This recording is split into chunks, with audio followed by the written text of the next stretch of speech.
प्रिय श्रद्धालुओं, जय श्री कृष्णा, जय श्री राम, जय श्री राधे राधे, जय श्री महाकाल। इस प्रवचन में आपको श्रवण कराएंगे शांब का विवाह की कथा। श्री मैत्रेय जी बोले, हे ब्रह्मन, अब मैं फिर मतिमान बलभद्र जी के पराक्रम की वार्ता सुनना चाहता हूँ। आप वर्णन कीजिए। हे भगवान, मैंने उनके यमुना कृष्णादि पराक्रम को सुन लिए। अब ये महाभाग उन्होंने जो और विक्रम दिखलाए हैं उनका वर्णन कीजिए। श्री पराशर जी बोले, हे मैत्रेय, अनंत अप्रमेय धरणीधर शेषावतार श्री बलराम जी ने जो कर्म किए थे वह सुनो।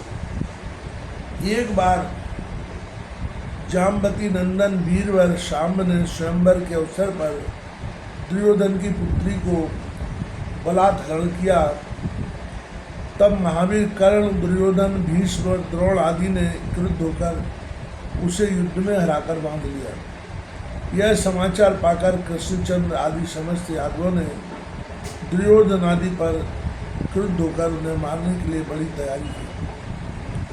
उनको रोककर श्री बलराम जी ने मदिरा के उन्माद से लड़खड़ाते हुए शब्दों में कहा, कौरव गण मेरे कहने से शाम को छोड़ देंगे, अतः मैं अकेला ही उनके पास जाता हूँ।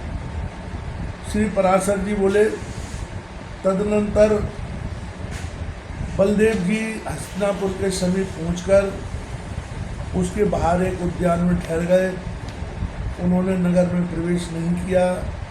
बलराम जी को आए जान दुर्योधन आदि राजाओं ने उन्हें गौ, अर्घ और पाद्य आदि निवेदन किए।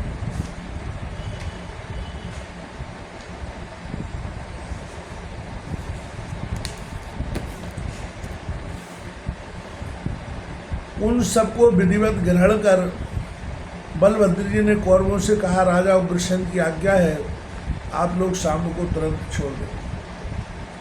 हे दुष्टतम, बलराम जी के इन वचनों को सुनकर भीष्म, द्रोण, कर्ण और दुर्योधन आदि राजाओं को बड़ा क्रोध हुआ और यदुवंश को राज्य पद के अयोग्य समझ बाह्यक आदि सभी कौरवगण कुपित होकर मूसलधारी बलभद्र जी से कहने लगे, हे बलभद्र, तुम यह क्या कह रहे हो? ऐसा कौन यदुवंशी है जो कुरु कुलोत्पन्न किसी वीर को आज्ञा दे?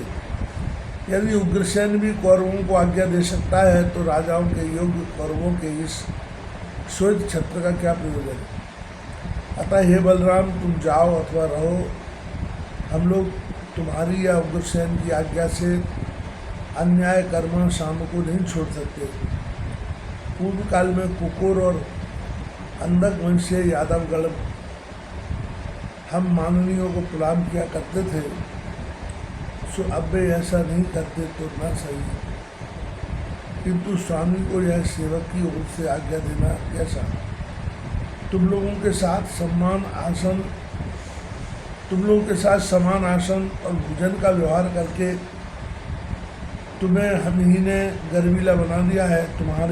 इसमें तुम्हारा कोई दोष नहीं है, क्योंकि हमने ही नीति का विचार नहीं किया। हे बलराम, हमने जो तुम्हें यह अर्घ आदि निवेदन किया है, यह प्रेमवश ही किया है। वास्तव में हमारे कुल की तरफ से तुम्हारे कुल को अर्घ आदि देना उचित नहीं है। श्री पराशर जी बोले, ऐसा कहकर कौरवगण भय निश्चय करके कि हम कृष्ण के पुत्र शाम को नहीं छोड़ेंगे, तुरंत हस्तिनापुर में चले गए। तदनंतर हला युद्ध श्री बलराम जी ने उनके तिरस्कार से उत्पन्न हुए क्रोध से मन होकर भूलते हुए पृथ्वी में लात मारी। महात्मा बलराम जी के पद प्रहार से पृथ्वी फट गई और वे अपनी शब्द से संपूर्ण दिशाओं को पूजा कर कंपायन करने लगे तथा लाल लाल नेत्रों और टेढ़ी भ्रुकुटी करके, आओ, इस सारी दुरात्मक कौरवों को यह कैसा राजमद का अभिमान है? कौरवों का मही पालक तो स्वतः सिद्ध है और हमारा सामने ऐसा समझकर ही आज ये महाराज उग्रसेन की आज्ञा नहीं मानते, बल्कि उसका उल्लंघन कर रहे हैं। आज राजा उग्रसेन सुधर्मा सभा में स्वयं विराजमान होते हैं, उसमें सचीपति इंद्र भी नहीं बैठ पाते। परंतु इन कौरवों को धिक्कार है जिन्हें सैकड़ों मनुष्यों के उच्छिष्ट राज सिंहासन में इतनी तुष्टि है, जिनके सेवकों की स्त्रियां भी पारिजात वृक्ष की पुष्प मंजरी धारण करती हैं, वह भी इन कौरवों के महाराज नहीं है। यह कैसा आश्चर्य है, वे उग्रसेनी संपूर्ण राजाओं के महाराज बनकर रहे। आज मैं अकेला ही पृथ्वी को कौरवहीन करके उनकी द्वारकापुरी को जाऊंगा। आज कर्ण, दुर्योधन, द्रोण, भीष्म, बाह्य, दुष्यनादि, भूरी श्रवा, सौंदत्य, सल, भीम, अर्जुन, युधिष्ठिर, नकुल और सहदेव तथा अन्य समस्त कौरवों को उनके हाथी घोड़े और रथ के सहित मारकर तथा नववधु के साथ वीरबल शाम को लेकर ही मैं द्वारकापुरी में जाकर उग्रसेन आदि अपने बंधु बांधवों को देखूंगा, अथवा समस्त कौरवों के सहित उनके निवास स्थान इस हस्तिनापुर नगर को ही अभी गंगा जी में भेज देता हूँ। श्री पराशर जी बोले, ऐसा कहकर मनु से आलू में मूसला युद्ध श्री बलराम जी ने हल्की नौक को हस्तिनापुर के खाई और दुर्ग से युक्त प्राकार के मूल में लगाकर खींचा। उस समय संपूर्ण हस्तिनापुर सहसा डगमगाता हुआ समस्त कौरवगण सुदीक्षित होकर भयभीत हो गए और कहने लगे, हे राम, हे महाभाव, क्षमा करो, हे मूसलायुद्ध, अपना कोप शांत करके प्रसन्न होइए। हे बलराम, हम आपको पत्नी के सहित शाम को सौंपते हैं, हम आपका प्रभाव नहीं जानते थे, इसी से आपका अपराध किया है, तो हमें क्षमा कीजिए। श्री पराशर जी बोले, हे मुनिश्रेष्ठ, तदनंतर कौरवों ने तुरंत ही अपनी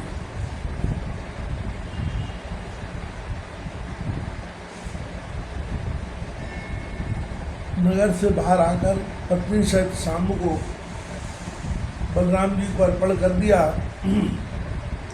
तब प्रणाम पूर्वक प्रिय वाक्य बोलते हुए भीष्म, द्रोण, कृपादि से वीरवर बलराम जी ने कहा, अच्छा, मैंने क्षमा किया। हे ध्वज, इस समय भी हस्तिनापुर गंगा की ओर कुछ झुका हुआ से दिखाई देता है। यह श्री बलराम जी के बल और शूरवीरता का परिचय देने वाला उनका प्रभाव है।